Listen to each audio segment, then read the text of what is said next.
Salut à tous, je suis ravie de vous retrouver aujourd'hui pour cette nouvelle vidéo. Comme vous l'aurez vu dans le titre, on va discuter aujourd'hui des produits homemade que j'ai fait cet été pour ma petite famille et moi-même. Je vais vous dire ce que j'en ai pensé, ce qu'ils ont eu comme effet sur moi et sur mes enfants aussi notamment. Donc par contre ce sera une vidéo qui sera tournée en deux parties, enfin je vais vous la diffuser en deux parties parce qu'il y a quand même pas mal de produits et j'ai pas mal de choses à dire dessus comme d'habitude. Donc voilà, donc elle sera en deux parties, vous aurez la partie là où vous la voyez aujourd'hui, et la seconde partie qui sera diffusée dimanche.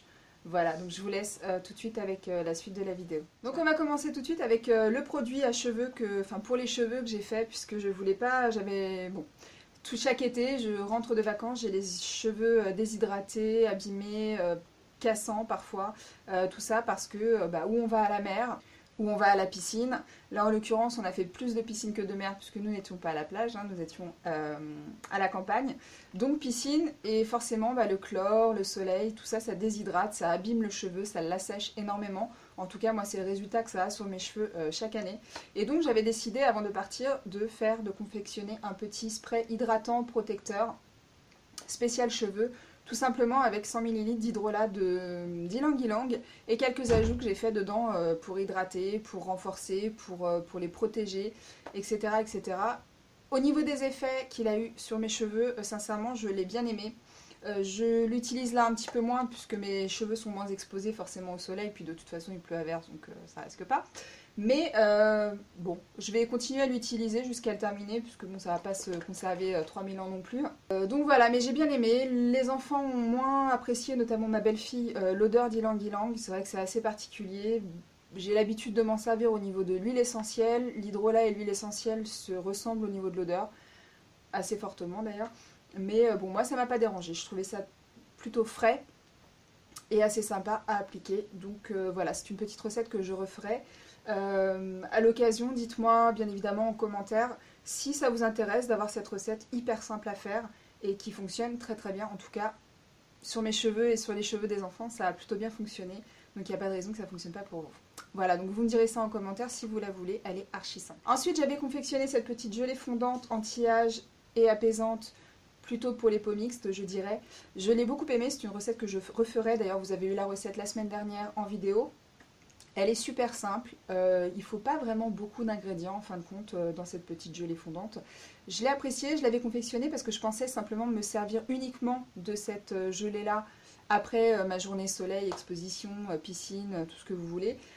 Seulement, elle n'a pas suffi à hydrater ma peau correctement. Je dirais qu'elle est bien, mais en guise de sérum. Le seul petit reproche que je peux lui faire, c'est qu'effectivement, une fois qu'on l'a appliquée, elle est plutôt collante, ça reste un peu collant. Mais il suffit de laisser passer quelques secondes de façon à ce que le produit finisse de pénétrer dans la peau. Et c'est terminé, ça ne colle absolument plus. Et à partir de ce moment-là, j'appliquais ma crème du soir normale. Donc voilà, donc tout petit bémol, c'est qu'effectivement, elle n'a pas été suffisante à hydrater. Enfin, oui, elle se suffisait pas à elle-même en fait pour hydrater ma peau et que je me serve uniquement que de ça. Effectivement, au bout d'une semaine, j'avais terminé ma crème violette, là que vous avez déjà vue à l'Hélicrise italienne, que j'avais fait il y a quelques semaines de ça.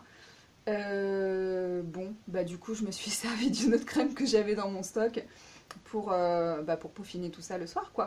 Mais sinon voilà, donc elle est très très bien, je la recommande mais plutôt en guise de sérum, à moins que vous ayez la peau extrêmement grasse. Moi j'ai la peau mixte à grasse, donc voilà, il faut quand même bien hydrater d'autres zones. Mais à moins que vous ayez la peau extrêmement grasse, là oui je peux vous la recommander juste en guise de soin du soir, c'est possible. Et si vous avez la peau sèche, je ne la recommande pas, en tout cas pas toute seule. Et mixte à grasse, idem, je pense qu'il vaut mieux ajouter une petite crème après ça. Voilà. En parlant de petite crème après ça, je viens de vous dire que j'avais terminé ma crème violette, donc à l'Hélicrise italienne, une semaine après.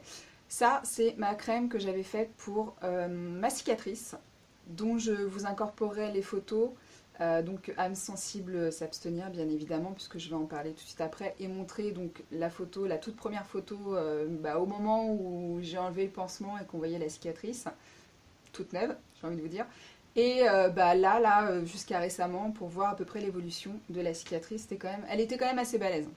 Bref, au niveau du visage, du coup, puisque je n'avais plus de crème, le combo c'était donc cette gelée fondante et ma crème. Et le combo a été juste génial, ça a été parfait en tout cas pour le soir. Pas le matin puisqu'elle est un petit peu trop riche pour moi pour la journée puisque j'ai besoin de quelque chose de matifiant.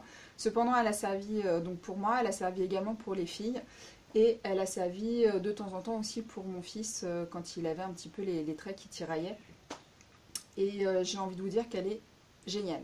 J'ai vraiment beaucoup aimé. Elle est très reconstituante, elle hydrate parfaitement.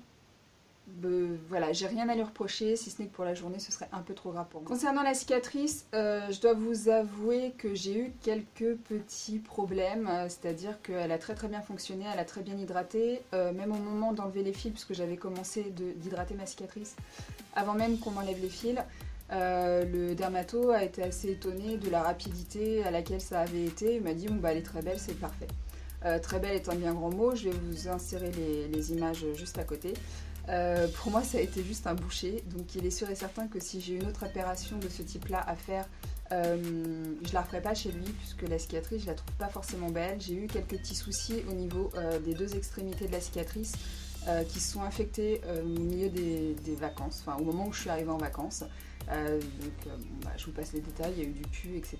J'ai réussi à relever le truc en désinfectant correctement, en l'amassant avec une autre huile, etc., etc. Donc ça a été un petit peu laborieux, cependant je trouve que la crème a bien fait effet puisque la cicatrice n'a pas tiraillé, elle n'a pas craquelé, je n'ai pas eu de croûte à proprement parler.